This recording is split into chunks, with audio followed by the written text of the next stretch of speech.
la crise, je dirais qu'elle accélère certains dossiers, elle en referme d'autres, elle en rouvre d'autres. Bonjour, bienvenue dans Business Lab, le podcast. Je suis Pamela Ehanga et dans Business Lab, on parle d'entrepreneuriat. Chaque semaine dans Business Lab, nous abordons un thème clé de l'entrepreneuriat avec un entrepreneur ou un expert à nos côtés. Le but étant de vous aider à passer à l'action avec des clés et des conseils pratiques et concrets prodigués par des personnes qui sont elles-mêmes déjà passées par là. 2020 aura été une année pleine de challenges pour beaucoup d'entrepreneurs. J'en parle avec Alexis Bohème, un entrepreneur qui a dû et qui a su s'adapter en cette période de crise. Avec lui, nous allons voir comment cette crise a été l'occasion de se réinventer, quelles qualités entrepreneuriales il faut savoir mettre en œuvre et quels enseignements on peut tirer de toute période de crise. Bonjour Alexis. Bonjour Pamela.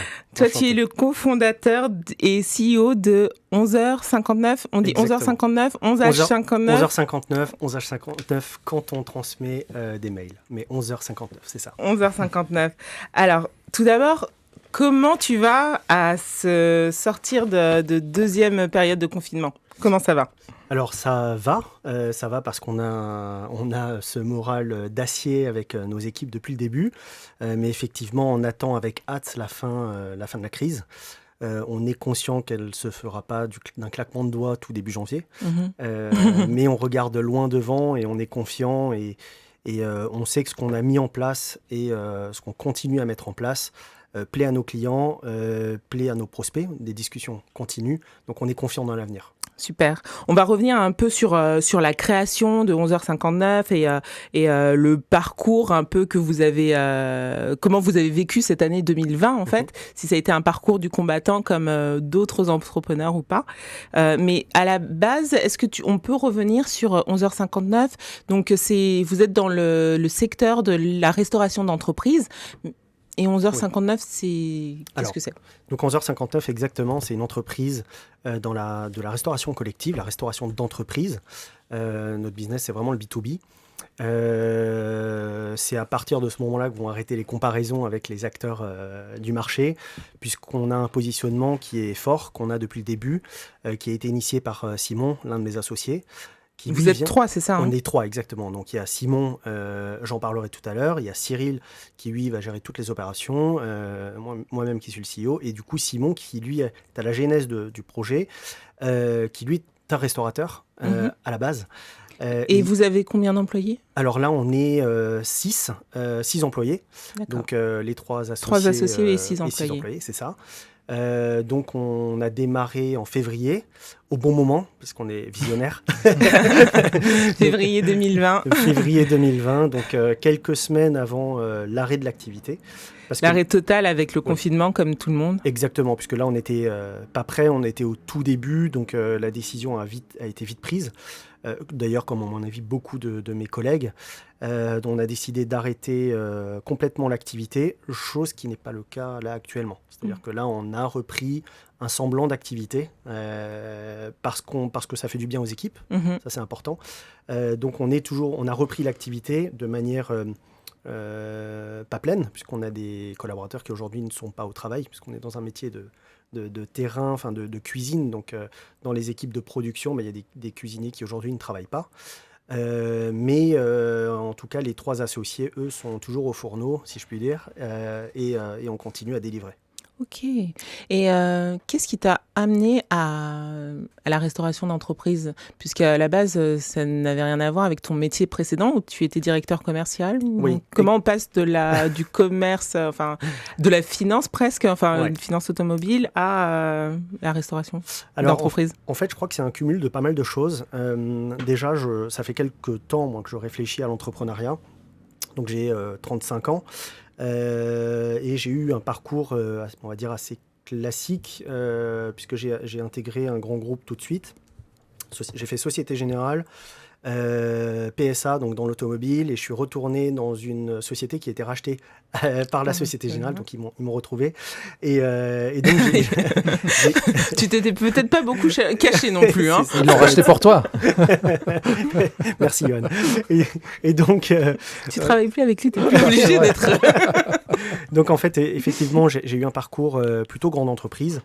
et avec toujours cette idée en tête d'entreprendre, parce que je crois qu'au quotidien, depuis que j'ai commencé à travailler, j'ai peut-être, je ne sais pas si on appelle ça l'esprit d'entreprise, mais en tout cas la volonté de me donner à fond dans le travail. Pour moi, le travail est un accomplissement et un plaisir. Et c'est peut-être ce qui fait qu'à un moment donné, on a envie de travailler pour soi, juste tout court pour soi et pour ses équipes. Tu as des entrepreneurs autour de toi ? Oui, exactement. Ouais, j'ai la chance d'être bien entouré, donc j'ai pas mal d'entrepreneurs autour qui, parfois à des mariages, parfois parce qu'ils travaillent aussi beaucoup, parfois à des mariages, parfois à des soirées Vous faites des mariages entre entrepreneurs? Non, entre entrepreneurs. Mais du coup, des rencontres où forcément, à chaque fois, ils me disent « Tiens, qu'est-ce que tu fais? Qu'est-ce que tu deviens? C'est super ce que tu fais, mais tu devrais entreprendre. » Donc c'est une graine qui a été plantée exactement, dans ton et qui esprit, germe. Et puis un jour, mon associé Cyril, qui est en fait mon frère, c'est une super aventure, ça aide. Donc Cyril, qui lui me parle de projets assez régulièrement, pendant à peu près 1 an et demi. Qui était déjà pas du tout. Non, oui, c'est Non. vraiment, vous avez commencé tous les 3 en même temps? Alors, avec Cyril, on a commencé en même temps. On avait un projet qui n'avait rien à voir dans avec la restauration. On devait rester dans la mobilité des entreprises, donc le métier que je faisais à peu près avant. Et finalement, au même moment, parce que la vie est bien faite, on rejoint Simon, qu'on connaissait par relation, petit cercle également, qui lui était restaurateur. Donc il a eu un vrai parcours de restaurateur. Il est parti à Hong Kong, Shanghai, Hong Kong, pour manager des restaurants. Il est revenu en France, à Paris. Il avait 2 restaurants bistronomiques dans le 11e. Et donc à ce moment-là, il me parle de son projet.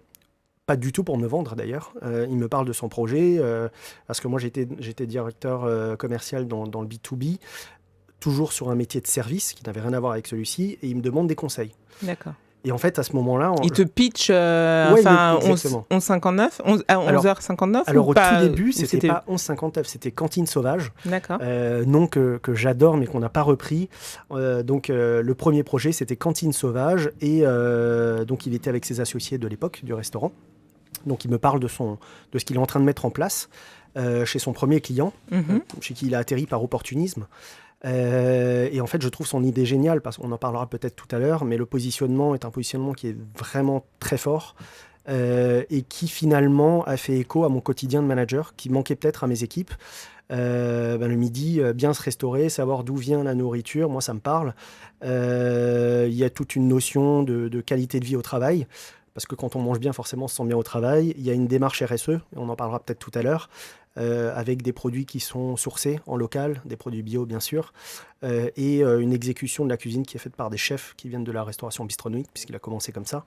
Donc en fait un positionnement finalement très quali, et finalement assez fort pour que je puisse moi me projeter en tant que manager et me dire en fait c'est ton produit qu'il me faut. Donc en fait il avait super bien pitché.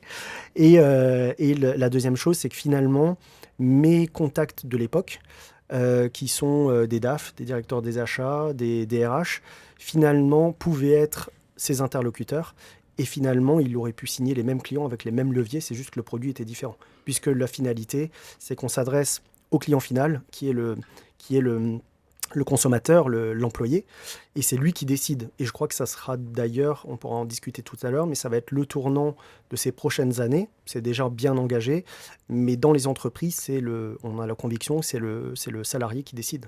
Alors ça, ce pitch, c'était à quel moment par rapport à février 2020 ? Alors ça s'est fait en mai 2019. D'accord. Mai 2019. Et tu t'es dit, ah ouais, banco, moi j'ai envie de défendre la cause déjeuner. Très honnêtement, pas tout de suite, parce qu'on fait pas, on quitte pas. C'est vrai que j'étais dans un confort. Quand je dis confort, c'est parce que la sécurité du CDI. Sécurité du CDI. Ma carrière était en train de prendre un beau tournant.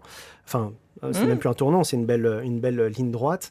Et donc forcément, j'ai des enfants. Ça, c'est la première chose. Donc, il y a toute la partie personnelle.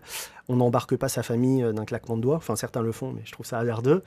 Donc, moi, je n'étais pas du tout dans cette dynamique. Il fallait que je réfléchisse, que je pose les choses. Donc, malheureusement ou heureusement, malheureusement pour mon ancienne carrière, mais heureusement pour ce nouveau projet, j'ai eu tout l'été pour y réfléchir. Et du coup, je lui ai donné mon go au fin du mois d'août. Fin du mois d'août, voilà. Tu t'es lancé dans le truc. Qu'est-ce qui t'a convaincu ? Ce qui m'a convaincu... Le premier point qui t'a convaincu, enfin celui qui a été le plus déterminant ? En fait, c'est un cumul de choses, c'est pas. Bien sûr. Mais c'est vrai que ce qui a été déterminant, c'est que alors Johan, on s'est connus dans une autre entreprise. Où finalement c'est Johan, bravo, merci. Non, c'est pas Johan, mais en fait on a travaillé ensemble dans une autre entreprise qui était dirigée par un fondateur, oui. Où on travaillait beaucoup, on était tête dans le guidon, on a été racheté du coup par une filiale d'un grand groupe, donc toujours à fond parce qu'on était en plein après rachat, il y avait plein de choses à mettre en place, donc la tête dans le guidon, et puis il arrive à un moment où je prends un autre poste dans une structure qui était pour le coup très structurée et tout allait bien.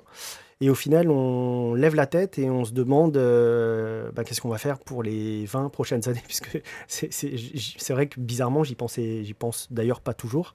Et là, j'y pensais pas trop. On y pense rarement. Et on y pense rarement, exactement. Et donc, ce moment d'inattention a fait que j'ai levé la tête et je me suis posé les questions à un moment où Simon venait me voir. Donc, c'est vraiment un concours d'opportunités, en fait. Exactement, ouais. Chaque semaine, je demande à mon invité 3 mots de l'entrepreneur. Qu'est-ce que l'entrepreneuriat t'inspire ? Les 2 premières choses, c'est le travail et le courage. Mais ça, finalement, c'est pas nouveau. Je crois que dans tous les métiers, peu importe ce qu'on fait, le plus important, et c'est ce qui permet d'ailleurs d'être épanoui au quotidien, c'est le travail et le courage. Si on est courageux et qu'on travaille, normalement, le monde devrait nous sourire. Là, je dis ça en pleine crise. Encore plus en tant qu'entrepreneur, tu as l'impression ou... Parce que oui. Moi, je pense qu'en salarié aussi, en fait. Hein. Non, c'est différent. C'est-à-dire alors pour le coup, j'ai eu le temps de faire pas mal de feedback sur ma vie d'avant. C'est que quand on prend des décisions courageuses, ou pas d'ailleurs, quand on a un poste à responsabilité dans une grande entreprise, si ça se passe pas bien, c'est pas grave. Enfin, c'est pas grave. On peut se rattraper. Quand on est un entrepreneur, surtout quand on débute, on n'a pas vraiment le droit à l'erreur. Alors bien sûr, on fait des erreurs. Au quotidien, on en fait. Et heureusement. Mais par contre, on doit très vite rebondir. Et on ne peut surtout pas, comme peut-être ce que j'ai connu dans ce que j'ai vu dans le grand groupe, c'est qu'une mauvaise décision est prise et on continue à foncer dans le mur. Quand on est entrepreneur, on n'a pas le droit à cette erreur. Donc le travail est important, le courage aussi d'embarquer ses équipes. Et du coup, je viens au 3e argument. C'est justement les équipes. C'est penser à ses équipes. C'est un bien commun en fait, une entreprise. Vous avez commencé avec des équipes ? Rares sont les entrepreneurs qui commencent avec des équipes. On a commencé avec des équipes pour la simple et bonne raison qu'on est dans un métier de production. On a très vite voulu s'entourer, puisque avant d'aller voir des clients, fallait qu'on soit sûr de la signature de nos repas. On voulait avoir une carte, donc on a tout de suite embauché des personnes en cuisine. Ok. Et donc les équipes, dans tes 3 mots de l'entrepreneur, l'équipe tient une place importante. Oui, pour moi, oui. Que ce soit la team, l'équipe, ce qu'on veut. En tout cas, les hommes avec un grand H qui composent l'entreprise sont pour moi extrêmement importants. Merci pour ce challenge réussi.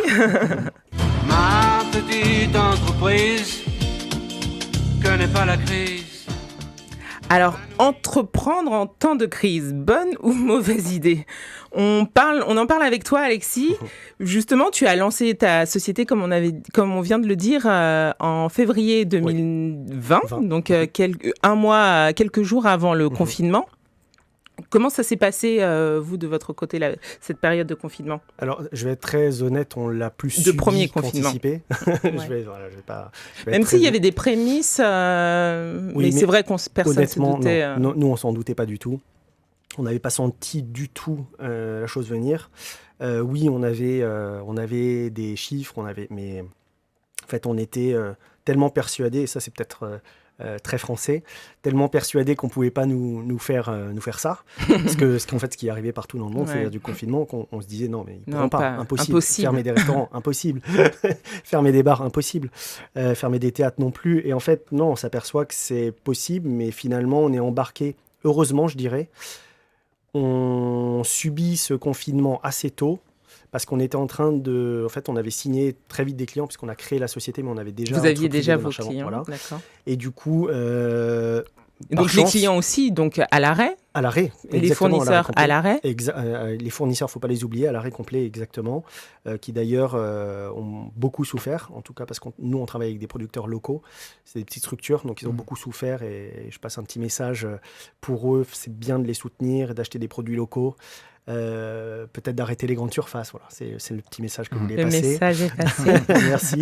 Et du coup, oui, ça a été compliqué, on l'a subi, on n'a pas pu se préparer. Donc honnêtement, on a surnagé et heureusement qu'on n'avait pas signé d'autres clients parce que là, on aurait eu des problèmes de trésorerie, oui, c'est sûr. D'accord. Donc pendant le confinement, le niveau de trésorerie, ça a été. Oui. Moral, ça a été aussi. Moral aussi, parce qu'en fait, on a pu se reposer.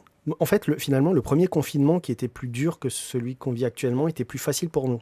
D'accord. Parce que... Qu'est-ce qui a fait la donne ? Alors, la donne, c'est qu'on était totalement à l'arrivée. Donc, on n'avait pas de questions à se poser. Et c'était la première fois, les clients étaient compréhensifs. Du coup, on a pu se poser et réfléchir au modèle. Et d'ailleurs, on a d'ailleurs switché. Enfin, en tout cas, on a réfléchi, on a un nouveau service. Pourquoi ? Alors, vous vous êtes dit, on ne peut plus travailler, donc on va continuer de travailler, mais autrement ?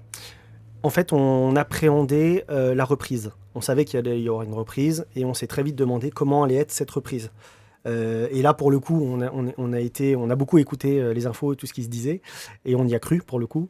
Et donc, on s'est dit, mais peu importe ce qui arrive, même si on est déconfiné, le monde d'après, en tout cas des mois après, monde d'après. Le monde d'après, en tout cas les premiers mois, puisque je mets quand même une parenthèse sur le monde d'après, on s'aperçoit qu'il revient vite le monde d'avant, mais dans le monde d'après, on s'aperçoit que les personnes, enfin les collaborateurs n'allaient plus tout de suite retourner en entreprise, et on est quand même dans ce secteur d'activité, donc il fallait faire avec des cantines, nous ce qu'on vend, c'est des lieux de vie. Là, tu parles du coup d'un nouvel usage comme le télétravail. Exact. Alors que ce soit le télétravail, je vais même aller plus loin, c'est qu'il y a des entreprises qui se sont organisées avec du temps partiel, enfin du mi-temps, c'est-à-dire un mi-temps en entreprise, au siège, et un mi-temps en télétravail, qui d'ailleurs est une formule intéressante.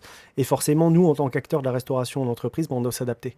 On doit s'adapter parce qu'avant, quand on avait un client avec 100 personnes sur place, 100 collaborateurs sur place, on savait qu'on faisait à peu près 60 couverts jour. Et c'était régulier. Là, aujourd'hui, c'est plus du tout le cas. Là, c'est un peu le bingo. Chaque jour, comment vous faites, justement ? Justement, du coup, c'est ce dont on a mis en place pendant le premier confinement, c'est qu'on s'est très vite dit qu'il fallait de la commande à l'avance pour anticiper les commandes. Parce qu'on est dans une démarche RSE, on ne veut pas jeter. Alors, pour plusieurs raisons. Premièrement, c'est la raison écologique. On ne veut pas jeter ce qu'on produit.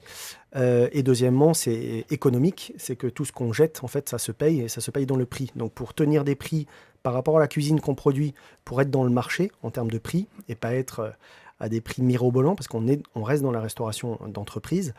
Pour tenir nos marges, on est obligé d'anticiper et d'avoir le moins de pertes possible. Et donc, anticiper, c'est mettre en place une application, c'est demander à nos clients de commander à l'avance. Donc, il y a un vrai travail de pédagogie qui n'est pas simple, d'ailleurs. Ouais. Donc, le premier quick win de ce confinement, c'était la mise en place d'un click and delivery, click and collect. Exactement. Donc, click and collect, click and delivery, on a testé les deux.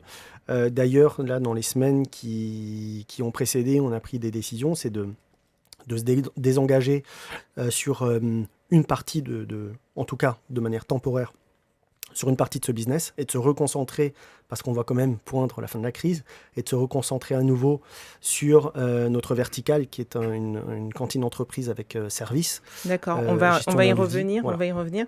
Ouais. Juste du côté des questions, est-ce que Johan, tu aurais quelques questions Effectivement, Pamela, alors ça réagit du côté d'Instagram, ça réagit par SMS notamment. Alors déjà, c'est pas une question, mais c'est un message de Xavier de Vannes qui dit « Très intéressant votre invité, il se bouge et nous montre qu'il faut saisir les opportunités, ne pas attendre en subissant la crise. » Donc ça, c'est très bien, message reçu à l'instant. Et ça montre que justement, c'est un exemple très inspirant aussi pour d'autres. On a une question de Mehdi Damien. Modifier son business model, est-ce un passage obligé ? Si oui, comment bien le faire ? Quelles étapes à suivre ? Vous avez un peu modifié votre business model Exactement. initial. On a accepté de légèrement le modifier. Je pense que c'est très important, on parlait des valeurs de l'entrepreneur, c'est peut-être ce qui arrive en 4e position, c'est d'être agile. Il faut être agile quand on est entrepreneur, mais il ne faut pas non plus faire n'importe quoi et switcher tout le temps. Là, on a dû switcher parce que faut s'adapter au marché avant tout. Parce qu'à la base, votre business model, c'était quoi? Donc, vous êtes chez votre client? Exactement, on est chez le client, on propose des petits déjeuners jusqu'au déjeuner du midi. Et certains clients nous ont même demandé d'organiser des soirées. Donc, en ce moment, on n'a pas de soirée. Pas d'événementiel. Pas d'événementiel. Malheureusement. Ouais. Donc, nous, notre principal business, notre principale verticale, c'est celle-ci. C'était celle-ci. Ouais. Donc là, avec le confinement, vous avez retravaillé une nouvelle proposition de valeur avec le Click and Delivery. Et ça a été compliqué justement de switcher en termes de... Oui, effectivement. De logistique. Oui, c'est exactement ça. C'est exactement ça parce qu'il ne faut pas penser que quand on s'est lancé, nous, dans un... je vais résumer de manière très simple.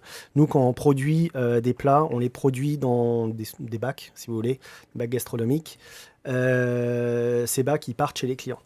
Là, il a fallu tout repenser. C'est-à-dire que les cuisines, elles ont dû produire, toujours dans cette formule de bac, et puis après, repenser à l'emballage individuel, penser à la logistique, et on y a pensé au retour, parce que quand on parle d'emballage, nous, on ne veut pas du tout s'inscrire, on a une vraie démarche écologique, on ne veut pas du tout s'inscrire dans du consommable, ce qui existe d'ailleurs quand on consomme sur des plateformes, sans les citer. Tout à fait. Mais il y a énormément de consommables. Dès le début, on a vu que c'était un frein, et c'est pour ça qu'on a même hésité au début de se lancer dans le Click and Delivery.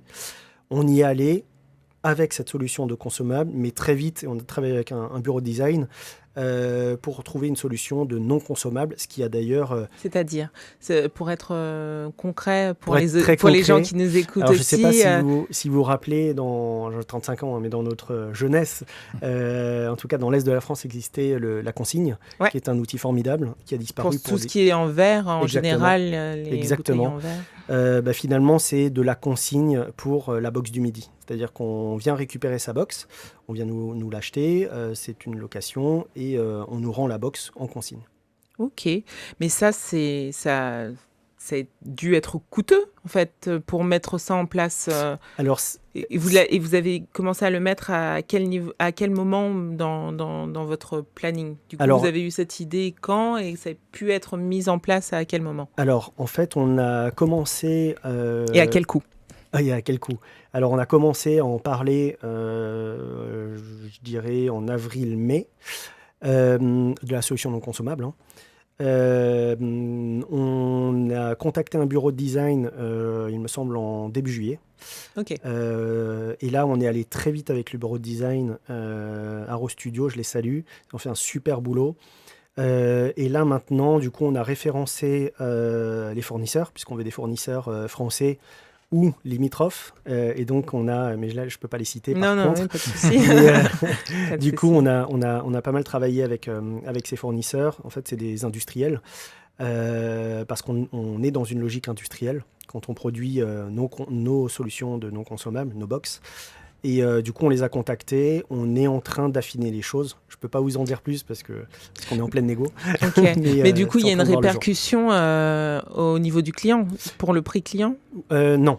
Parce qu'en fait, on ne veut pas qu'il y ait de répercussion justement pour le prix client. On a beaucoup travaillé sur la partie logistique, sur la partie opérationnelle. Et en fait, on s'aperçoit que si on fait... Alors, il faut être robuste.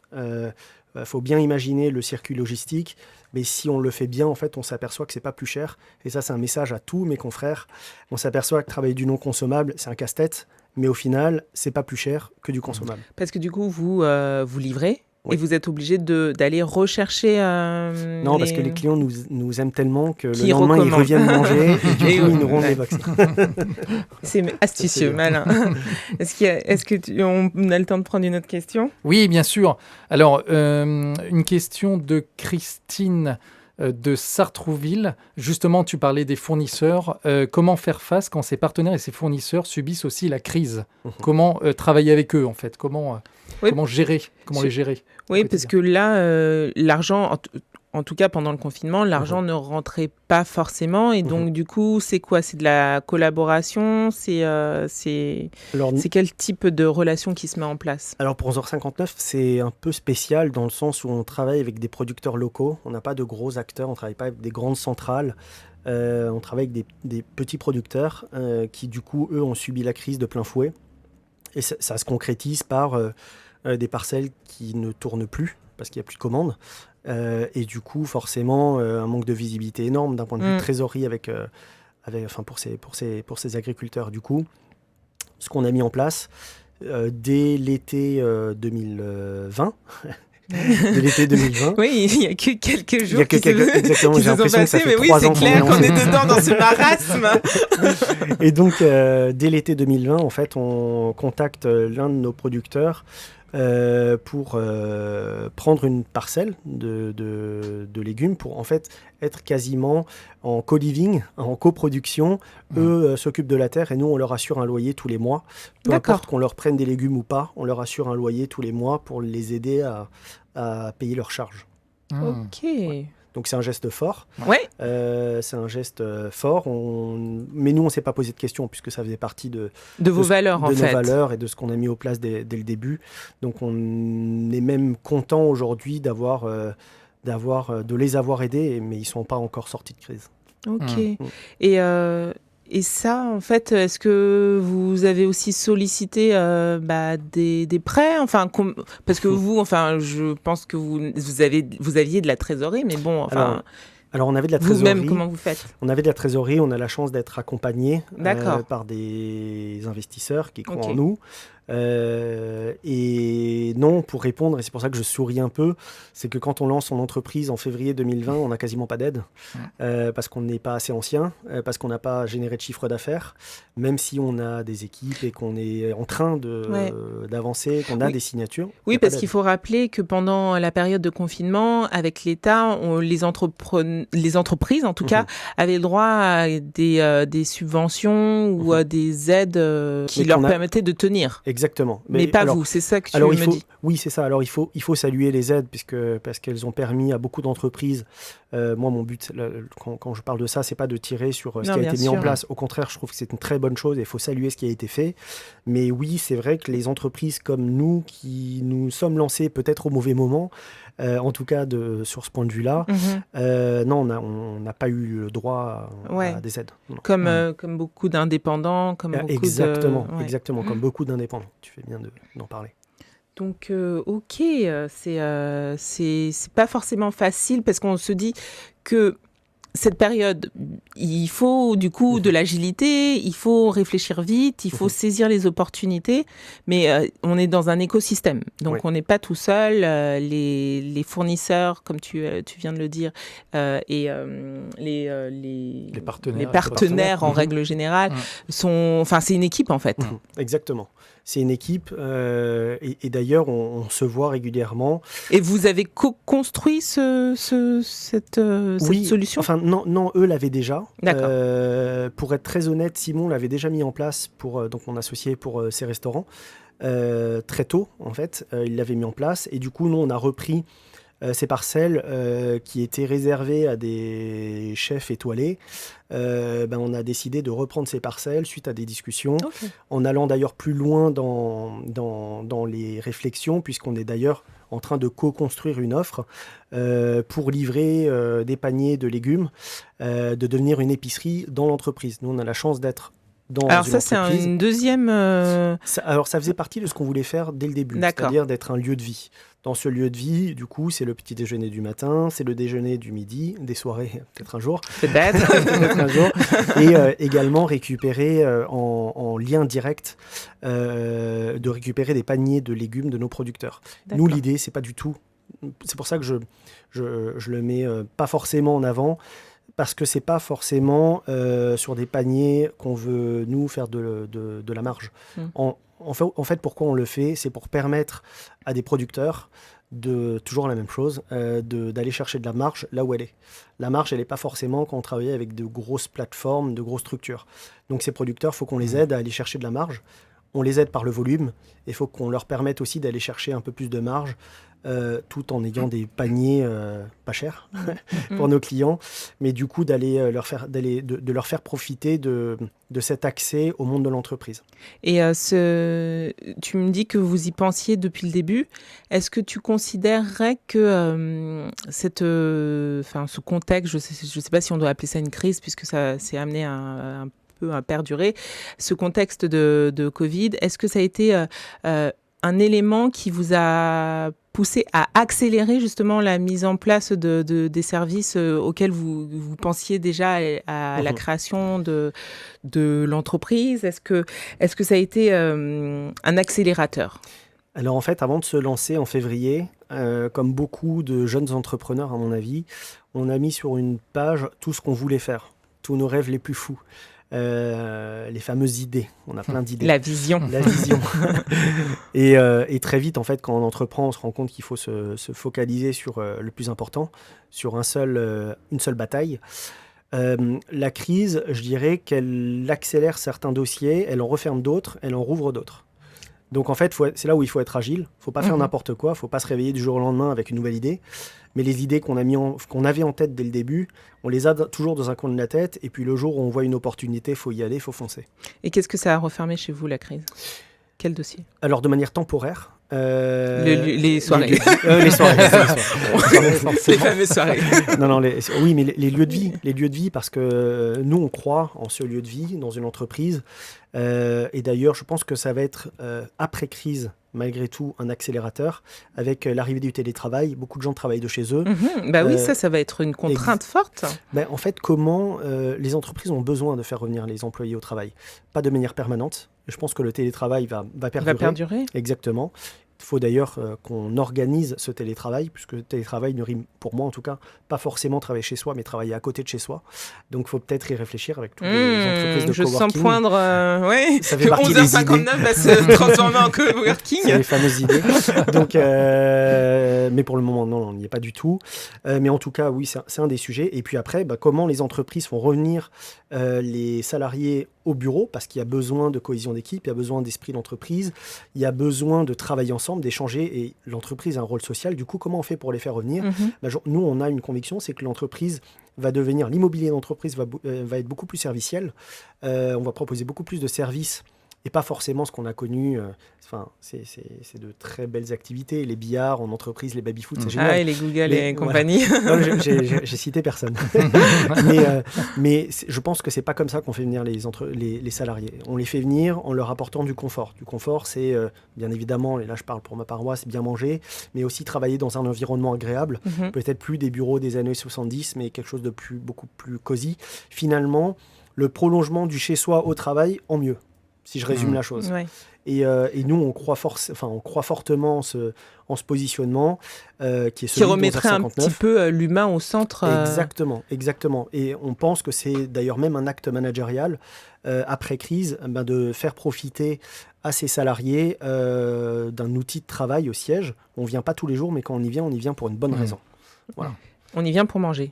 On y vient entre autres pour manger, boire de bons cafés, des lattés. Et donc, nous, notre credo, c'est celui-ci, c'est le lieu de vie.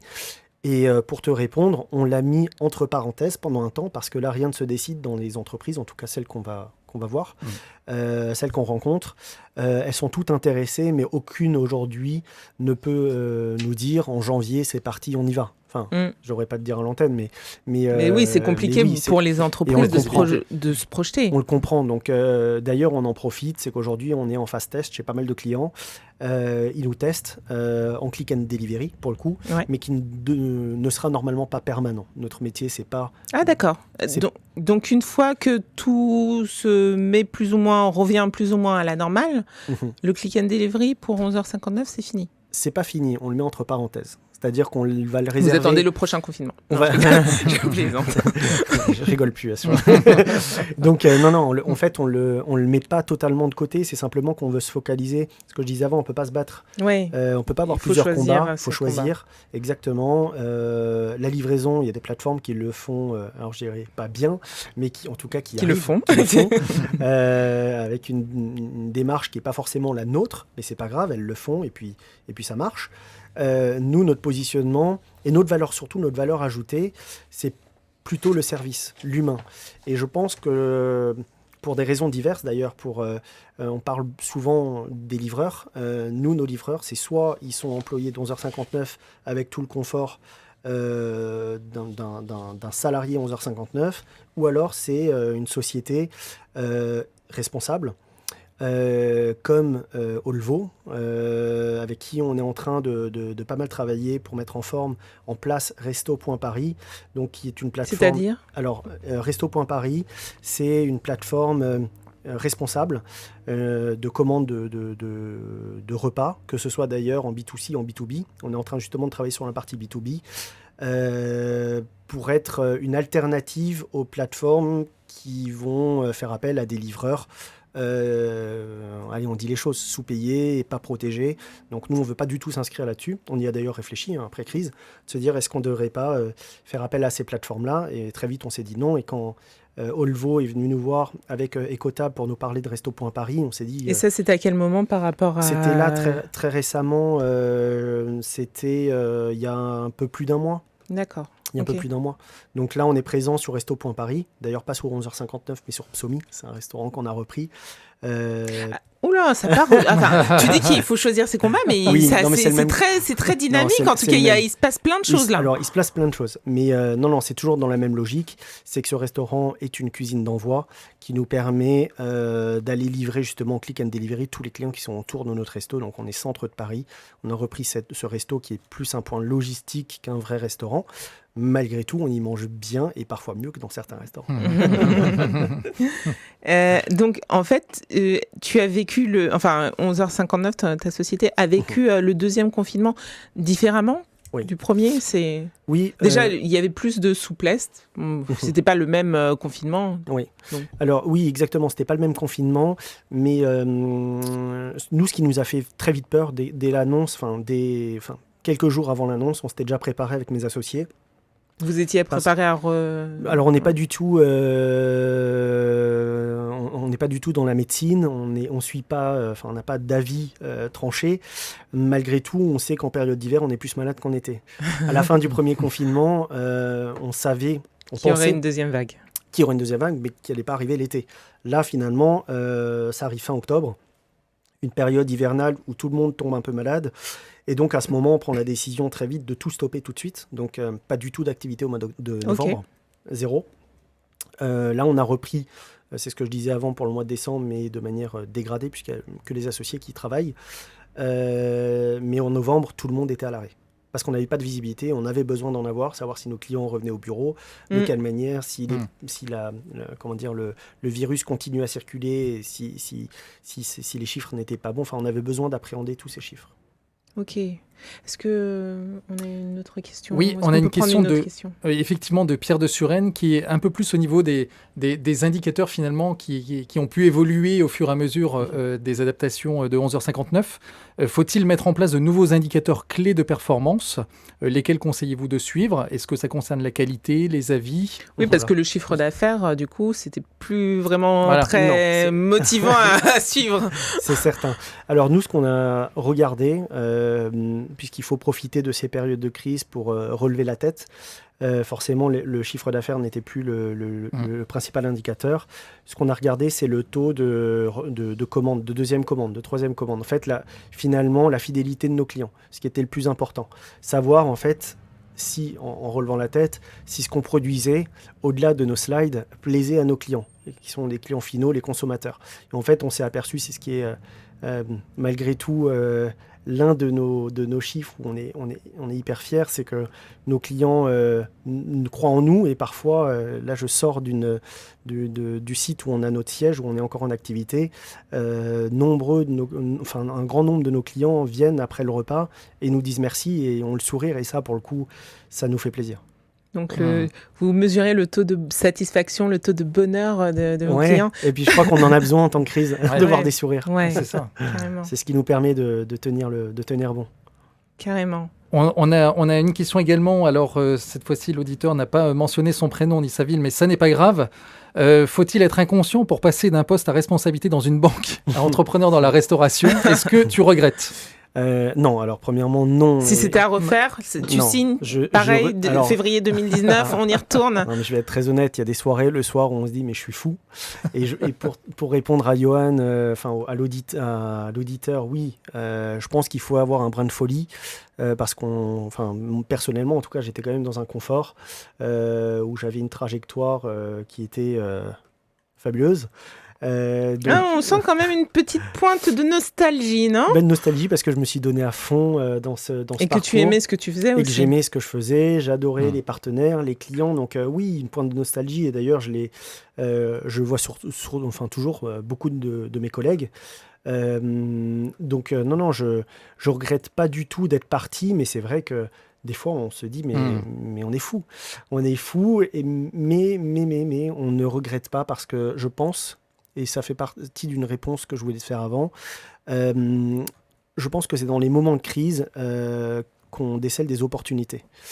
Et c'est peut-être ce qu'il y a à retenir, c'est qu'aujourd'hui, on voit poindre des opportunités, pas dans nos slides, mais parce qu'on en discute avec nos clients. Il y a des opportunités qui sont là, qui vont arriver. Je parle de lieu de vie. On sent qu'il y a de belles aventures avec nos clients une fois que la crise nous laissera un peu tranquille. Mais en tout cas, on ne pourrait pas avoir ce type de discussion avec nos clients si on ne s'était pas lancé en février 2020. Wow. Ouais. Non, mais c'est vrai que opportunité et crise, c'est peut-être les deux faces d'une même pièce, en fait. Exactement. Mais pour reprendre, pas mal d'entrepreneurs se disent mais comment je peux breaker un marché? Mais en fait, breaker un marché, c'est ce qui est en train de se passer. C'est même pas l'entrepreneur qui le décide, c'est une crise qui remet tout à plat. Et du coup, l'entrepreneur va saisir les opportunités pour tirer le meilleur du monde d'avant et construire le monde d'après sur les besoins du client. En fait, et quelle est la chose la plus surprenante, du coup, que tu as pu observer pendant cette crise, pendant cette situation, ce contexte, que tu n'avais peut-être pas forcément anticipé, vu ou envisagé en février? Alors en février, très vite, en fait, on réfléchit au lieu de vie. Très vite, on réfléchit au lieu de vie. On en discute avec des clients qui nous disent c'est pas mal, c'est bien. Et en fait, on revoit ces clients-là aujourd'hui et nous disent c'est super. Mais je suis en pas fait, prêt. si, justement, c'est super. Et dès qu'on y voit clair, on signe parce que c'est ce qu'il nous faut maintenant. Parce que là, il faut vraiment comprendre que ce sujet que j'évoquais avant, de comment faire revenir... de la cohésion, enfin de l'humain, Exactement, remettre de l'humain. de la convivialité Exactement, dans les entreprises. c'est un enjeu qui touche premièrement l'immobilier de bureau, donc souvent les achats ou la partie financière, les DAF, également les DRH. Comment faire en sorte que le collaborateur se sente bien. On s'est aperçu que le télétravail a fait beaucoup de mal chez certaines personnes au niveau psychologique, parce que quand on est isolé pendant des mois, même si on est chez soi, c'est pas drôle. Et donc, forcément, ça touche tous les pans, tous les décideurs. Et donc, ça va, je pense, accélérer des choses dans les mois à venir. Je sens pas qu'il y a vraiment une période de sidération pour toi, pendant cette crise. Tu n'as pas été saisi d'une sidération, un choc, tu vois, de l'entrepreneur. Alors, c'est pas un choc en soi. Par contre, j'ai été interpellé, on en a beaucoup parlé avec mes associés, c'est qu'il y a eu plusieurs phases depuis le mois de février. Oui, ça sera intéressant de revenir là-dessus. Oui, il y a vraiment eu plusieurs phases et finalement ces phases, elles se sont adaptées au retour. Nous, on écoute beaucoup les clients et on s'aperçoit qu'il y a eu différentes phases chez nos clients. Chez vos clients, chez nous d'ailleurs aussi. Où cette crise, on se rend compte qu'elle a eu des effets parfois pervers, où chaque individu s'est un peu recentré sur lui-même. Et au final, on peut le voir de deux façons. Alors, exactement. Je ne sais pas ce que tu voulais dire, mais où certains individus se sont recentrés sur eux-mêmes, côté individualiste, quand quelques semaines après, en fait, ils ont eu besoin de voir du monde et de se sociabiliser. C'est très compliqué pour un entrepreneur, en tout cas dans notre business, d'appréhender les tendances. Et là, oui, je peux te parler d'un peu de sidération, puisque l'avis du consommateur nous intéresse beaucoup, parce qu'on doit s'adapter à la demande du client, et quand cette demande change du tout au tout, au fur et à mesure que les semaines passent, c'est assez déroutant. Oui. Et comment vous avez observé votre marché Vous êtes allé à sa rencontre, enfin comment, puisque chacun était chez soi, c'était quelle manière, quel levier vous avez utilisé pour rester en contact avec vos clients, avec vos partenaires? Alors, il y a eu beaucoup d'appels téléphoniques, déjà pour savoir si nos clients allaient bien, Ok, enfin nos contacts. c'est vrai? Oui, c'est vrai. Donc vous avez pris vos téléphones et vous avez appelé vos clients? Oui, exactement. J'ai d'ailleurs mais là pour le coup, je pourrais pas citer la Non. personne. Mais j'ai un client, eux. On veut pas tout savoir, hein. Fais attention à ce que tu dis, tes propos n'engagent que toi. Non, j'ai un client qui pendant du coup le premier confinement, on s'appelle et qui me demande vraiment, Alexis, prends soin de toi, Ouais. on se revoit vite. Et puis quand tout ça est passé, l'été est passé au mois de septembre. On rentre de nouveau en contact, je le recontacte et puis il se rappelle plus de moi. Enfin, c'est presque ça. Donc j'étais devenu le confident, la personne à qui il allait dire ça se passe mal. Donc quand je dis qu'il se rappelait plus de moi, c'est que du coup Oui, on t'étais n'avait un plus le même lointain rapport. Oui, voilà, il n'y avait plus le même rapport. Et oui, c'était assez drôle. Mais oui, on s'est appelé avec pas mal de clients, on s'est écrit et on a même conclu un partenariat majeur pendant, en tout cas on a initié ce qui a débouché sur un partenariat fort. On a initié une discussion avec un acteur important du coworking pendant la crise. Donc on a avancé sur un contrat important pour 11h59, important aussi pour notre Et client. qui est arrivé comment? En fait, il nous a connus parce qu'on était présent sur l'un de ses sites sur lequel il avait des bureaux. D'accord. Il a mangé chez nous. Avant le confinement, donc? Avant le confinement, mois de février. Parce qu'en fait, 11h59 a démarré en février, mais les cantines sauvages existaient déjà avant. D'accord. Et donc, il avait déjà mangé chez nous plusieurs fois. Je parle du fondateur. A priori, il avait apprécié. Et du coup, par opportunisme, on est rentré en contact. Pendant le confinement, justement, dans votre campagne de prospection, savoir comment vont les clients. Exactement. Donc, et en fait, reprise de contact. Et en fait, les yeux doux à distance ont marché puisque on a commencé à réfléchir un partenariat pendant le premier confinement et on a signé avec eux début juillet. Donc ça s'est fait assez vite. C'est top. Ouais. Et on sent quand même une agilité, une rapidité. Donc en fait, donc il y a eu cette phase de sidération entre guillemets, mais tout de suite vous êtes passé à l'action. Vous avez appelé, vous avez pris vos téléphones, vous avez appelé vos clients et vous avez observé les opportunités et vous les avez saisies. Alors en fait, moi je suis premièrement d'un naturel impatient, je tiens pas en place. Donc ça a dû être dur, c'est 2 mois ou 3 mois, je sais pas combien. Horrible. Non, c'était super parce que j'étais avec mes enfants qui sont, sont assez jeunes. Non mais qui sont assez jeunes, du coup j'ai vraiment profité, c'était génial, mais oui forcément l'envie de remonter en selle. Ouais. Exactement. Et la deuxième chose, c'est que j'ai un parcours sales. Donc j'ai été commercial pendant pas mal d'années, j'ai été directeur des ventes. Donc l'instinct chasseur, oui, c'est exactement ça, mais je me force pas en fait, c'est naturel. Moi déjà l'humain, ça me parle. J'adore discuter avec les gens, m'intéresser aux gens et en fait c'est vraiment parce qu'on s'intéresse aux gens qu'on voit des opportunités. Ça a toujours été mon credo et du coup pendant le premier confinement, c'est naturellement que j'ai appelé des clients. En parlant des gens, on va peut-être prendre une dernière question. Une dernière question justement qui concerne un peu l'humain, puisque Alexis, tu as abordé le thème, et c'est Sandrine de Metz qui se posait cette question. Comment gérer son équipe pendant la crise, en fait, notamment les 6 employés de 11h59, comment avez-vous fait pour qu'elles restent mobilisées, alors qu'elles étaient aussi chez elles en partie? Exactement, complètement d'ailleurs chez elles, et du coup c'est... Je ne sais pas si c'est parce que c'est le début de l'aventure. En tout cas, je les salue parce qu'on a une équipe extraordinaire qui nous ont volontairement dit on peut pas aller au travail. Par contre, on va vous aider. On a des idées. Il faut qu'on mette en place des recettes. Il faut qu'on mette en place des process. Et de leur coin, chacun, ils ont réfléchi à tout ça. Ils nous ont livré un travail qu'on leur avait pas demandé. Et honnêtement, avec mes associés, on a apprécié. Ouais, le best team ever. C'est génial. C'est génial. C'est génial. Mais finalement, c'est ça aussi l'entrepreneuriat. C'est ce que je disais avant. La team, c'est pas un projet. 11h59, c'est pas un projet d'Alexis. C'est un projet d'une entreprise. Je le dis pas avec une idée un peu farfelue, c'est que vraiment le projet, c'est la team. Et quand ils nous produisent des recettes, je fais pas comme certains en allant goûter les recettes en disant que c'est pas bon. C'est leur travail, il faut qu'ils en soient fiers. Si ça marche, c'est leur travail.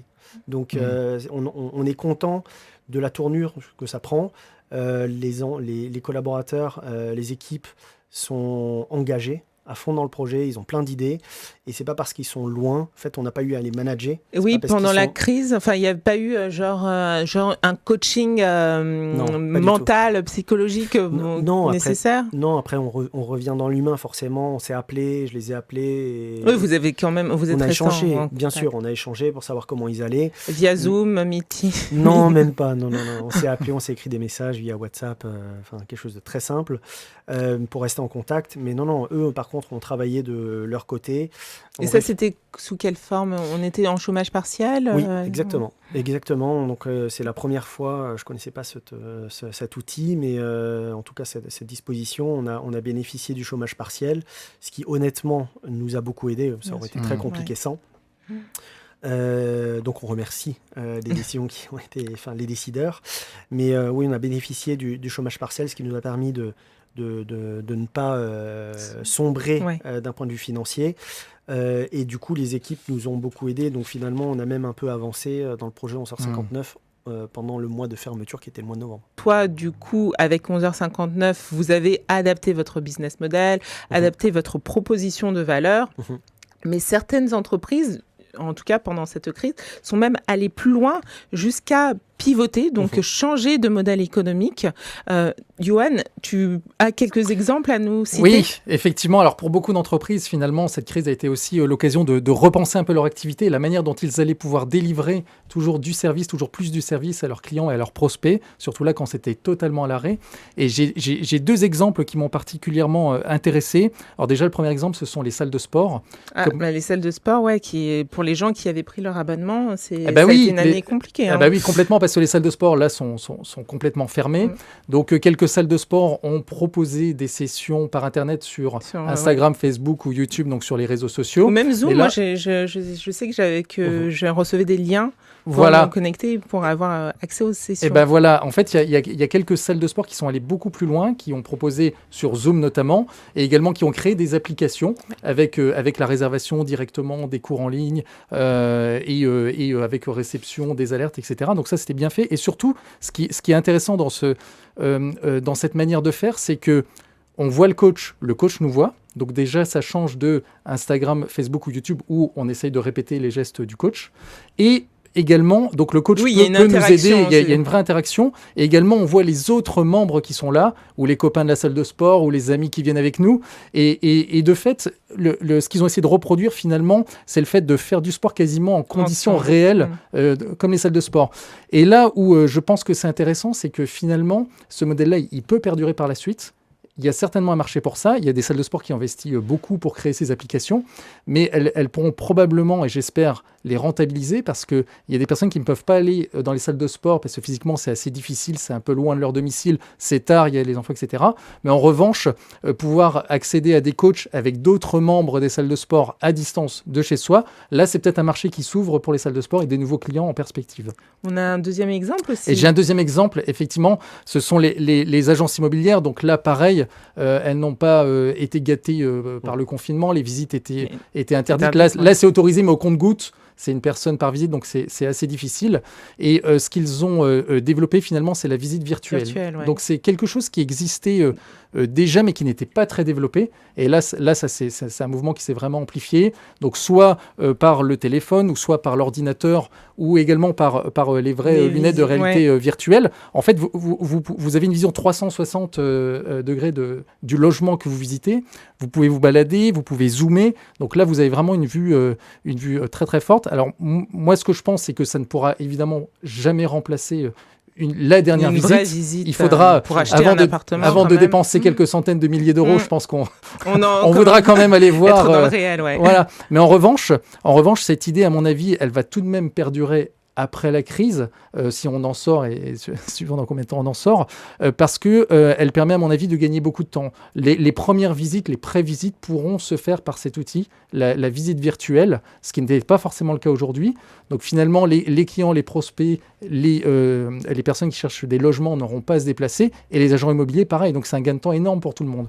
Mais c'est très intéressant ce que tu nous dis, Yoann, c'est qu'on observe que cette crise du Covid, cette année 2020, a mis vraiment un coup d'accélérateur à la digitalisation de plusieurs secteurs d'activité.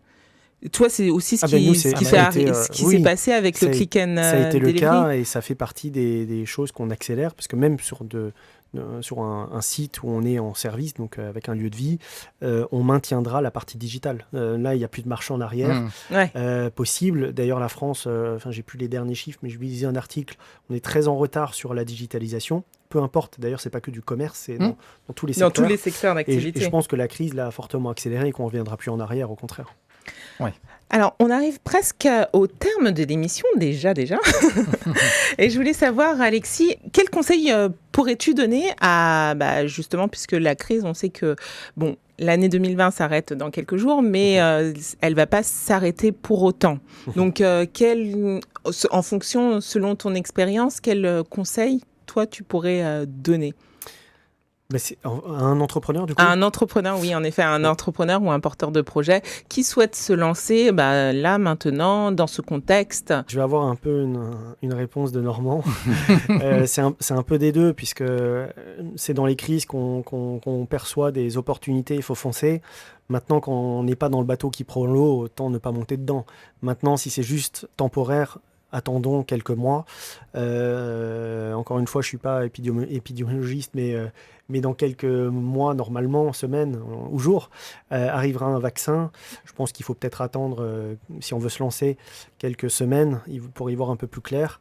Mais si on a un projet, surtout foncer, quoi. Est-ce que, puisque toi, tu veux instaurer des lieux de vie, est-ce que cette situation sanitaire, genre le vaccin, genre le test, est-ce que ça pourrait être un facteur de tri de tes clients ? Ça veut dire que ceux qui auront un test positif pourront... Ah non.